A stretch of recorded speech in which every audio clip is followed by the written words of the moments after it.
Phoenix Entertainment.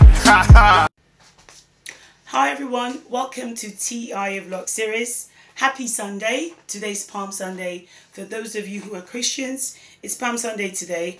I nearly forgot, but welcome to TI Vlog series. I haven't vlogged for a long time, obviously because of all this coronavirus and everything that's happening, the lockdown. It's been sheer pandemonium, and you know, a lot of things have been disrupted. But I've taken time today out of my busy schedule and all the running around the children. I'm doing this video purely because it's lockdown. It's day 16, and today is April the 15th, 2020, day 16 UK lockdown. So we've been at home lockdown for 16 days now, and obviously the children are at home, as we all know. Ooh, it's been I don't know, words fail me. It's a mixture of emotions. I don't know how to take the whole drama that's unfolding with coronavirus, and of course the 5G, and all the speculations, the conspiracies, the fear mongering, the worry, the concern, the death toll above all. There's just too many things that I don't know how to really take them, but I'm going to just use this video today to stay your minds away from all the gory stories, all the fear.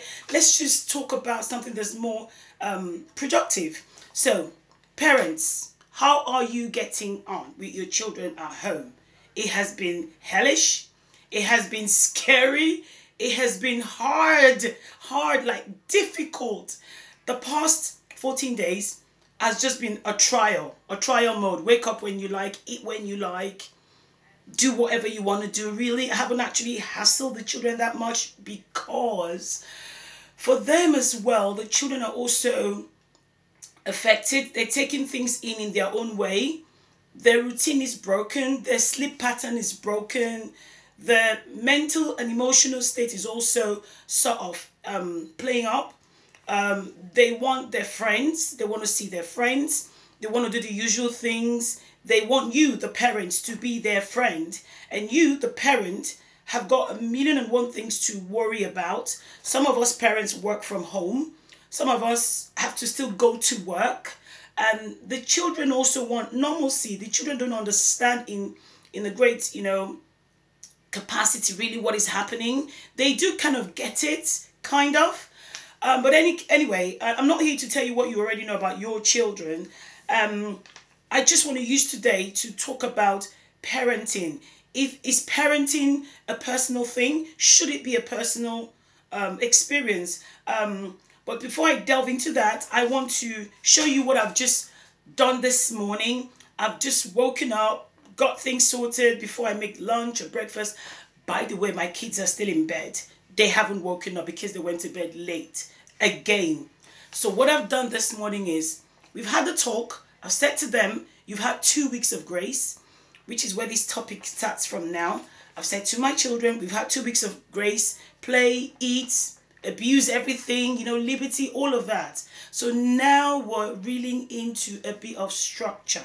So I've said to them, this Monday, moving onwards, you are going to start going to bed on time. 9 p.m., 8:30 p.m., 9 p.m. We're going to try and get you back into your routine because their sleep pattern's broken. They're waking up during the daytime.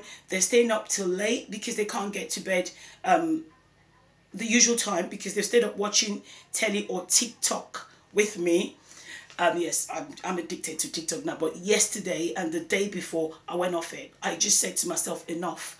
I am not going to watch TikTok. No, I've had enough. So, and I managed. I kept my words and I stayed away from TikTok. So today, back to today. This morning, I've done this. Oh, sorry. I've done this list for my son, right? Now, this is the list. Have a look. This is a list, a routine of what he's going to do every day. Can you see? I've managed to put it all in for him.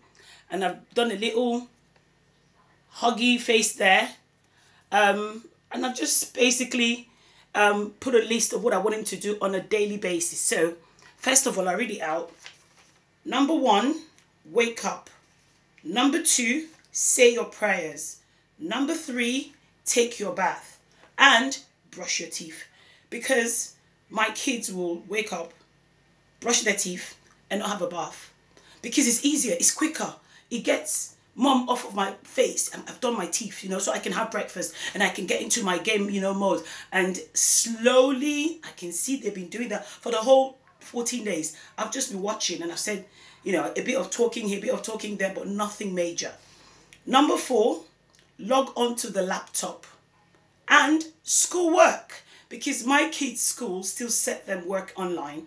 So they've got to go online, do a certain amount of work, email it back to the teacher.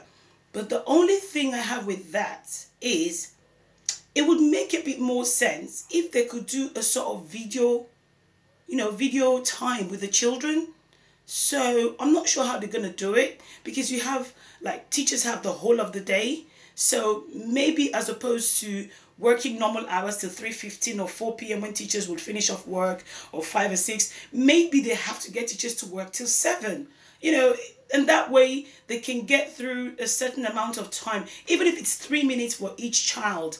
I think it would actually be helpful. I mean, what do you guys think? Parents, can you give me your suggestions? I think these children need a video sort of like tutoring. It's all right to give them work, but when you have a class of like 30 students, there's got to be a way to sort of like speak to them, video calling, or make it optional. Parents who want video calling with their children, then you can ask for it. Like I say, I'm an educator and I keep thinking of different ways, innovative ways, ways that is not usually the UK style, to try and get children to learn. So yes, video tutoring. So the kids don't have to, the parents don't have to pay. Do you get what I mean? Because if you get an external tutor, you're paying for it. But when the school incorporates a bit of video tutoring, I'm not sure how that would work right now, but I'm thinking in my head as I'm speaking to you, I haven't thought it through. It might be something schools in the UK should consider, video tutoring. Because I have a private tutor who tutors my teenage son, and now he's reverted to video tutoring, and I pay for that. But for the children in primary school, I'm not sure. It depends on the parents' preference. Okay. Number 5, House 11 Plus work textbook, 2 hours. When he logs onto his computer, laptop for schoolwork, it's 1 hour. When he gets to do the housework, which I set for him separate from classwork, it's 2 hours. Spellings and writings. So yes, we do spellings, and I'm going to give him a piece of writing to do each day to improve his literacy skills, his spellings, and of course his imagination. So I need the children to keep thinking. You need your children to be able to write you short stories, short poetry. Just kids are very imaginative. You need to push their minds. I mean, it could be anything. It could be about the game they played. It could be an adventure they'd like to go. It could be a fantasy. But just keep pushing their imagination. Let them pick the topic or what they want to write. And then you can assess their writing, their punctuations, their spellings. And of course, see how creative and also the vocabulary they use, the sort of words they're able to use. Descriptive words, all sorts of words, different categories of words, really. So number 6 is spellings and writing. Yeah, I've done that. And then number 7, Auntie Eunice's work. Okay, I'll tell you who Auntie Eunice is. Permit me, Auntie Eunice, I'm going to have to talk about you here. Auntie Eunice is a tutor. She's a private tutor who tutors children from the age of 5 and all the way to 11 plus. She's highly recommended. She's in the Essex area. She's in Grays, Essex. If you want Auntie Eunice's contact details, leave me a message below. She's wonderful. She's very patient. She's spot on. She tutored my 16-year-old who is not getting ready for his GCSE at that time. He was about 8 or 9 then. She was amazing, amazing. And this is me, coming from me. I'm a very, very critical person. And I wouldn't say judgmental, but very critical. And I would need to justify a lot of things before I delve into it. So yes, so I've got here Auntie Eunice's work. Some of the work she's been giving to my child during the extra tutorial lessons. We're going to go over them again and get him to do that extra bit of work. And then number 8, relax, play games. So that is the end of this routine. So they've got to be working through this, not they, my son is going to work through this every blessed day until he gets to number 8. And that 8 is his relief moment. So basically, I'm rewarding him for doing so much work during the day, and he gets to play, and he will look forward to that last bit to help him get through his tasks. Remember, the children will want to rush through their tasks. Don't. Get them to go over their work. Even if it's just a glance, you can go through it with them. You can get them to do it as a habit, and get them to play. So that's it really. Parents. Is parenting a personal thing? I'm African, and I am pro-African. And I believe, as the African saying goes, it takes a village to raise a child. I see a lot of I see a lot of millennial parents, younger generation parents, and their style of parenting is commendable, but it's not for me. A lot of parenting believe the iPad, the mobile phones, the gadgets is the way. Yes, it is the way now in this era, but you've got to strike a balance. I combine my African style, my British, whatever's happening in the in the country, take a bit of the British style, and of course I allow a bit of liberty. So I've got 3 styles all mashed up together. But above all, I try to instill in my child his original African roots. I let him understand you're an African. There are things we Africans do and do not do. There's a way we behave. There's a way we relate, cultural difference. In summary, I try to bring that up in my raising my children. So tell me, is your style of parenting, do you think for you, parenting should be personal? Do you think that parenting being personal means one cannot correct your child, another parent cannot correct your child, or another parent cannot tell your child off? Or how do you get your children to address another parent? For example, my children or my son would address you as Auntie ABC or somebody's mom. But my child will never call you by your first name. It's on African. Yep, it is on African. We do not call older ones by their first name. That's very British, very Western, and very English. I am not English, I'm African, and I raise my children that way. When they get into school, they refer to their class teachers as Miss Sarah, Miss this, Miss that, Miss Smith. So why aren't they calling their class teachers by the first name, Sarah? There you go. So when you Africans raise your children, do you raise them to call your friends or strangers by their first name? Especially when they're children in the formative years, i.e. age 4 to age 8, 9, 10, 11.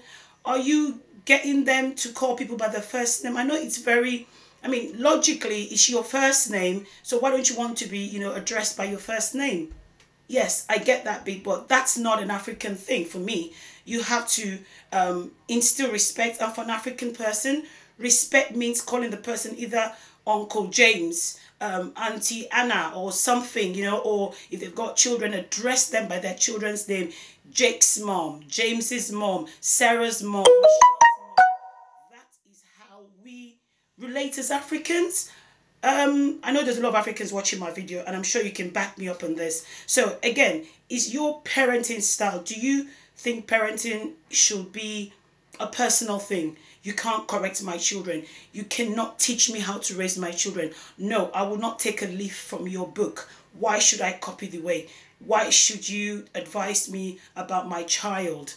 You're not in a place to tell me what to do about my children. Are those thoughts something that resonates with you? My opinion, if you ask me, is no. Anybody who's raised a child before or who has older children, you can always take a leaf out of their books, especially if you can see the children are behaving well, they live well, and you're close to them, you can always take a leaf out of the book. Anyway, so drop your comments and let me know how you're getting on with your children at home. Until I come your way in my next video, I'd like you to leave a message for me. Send me your opinions. What are you doing with your children? How are you putting them in order? How are you dishing out routine? Are you teaching them new skills? Are you giving them new chores in the house? Are you teaching them how to cook? The older ones, 8, 9, 10-year-olds, are you teaching them to boil an egg, boil rice? What are you teaching them? Anyway, I'm Ada, and this is TIA Vlog series on Palm Sunday, and it's April 15th, 2020, and it's day 16 UK lockdown. I'll see you in my next video. Thanks for watching. Bye.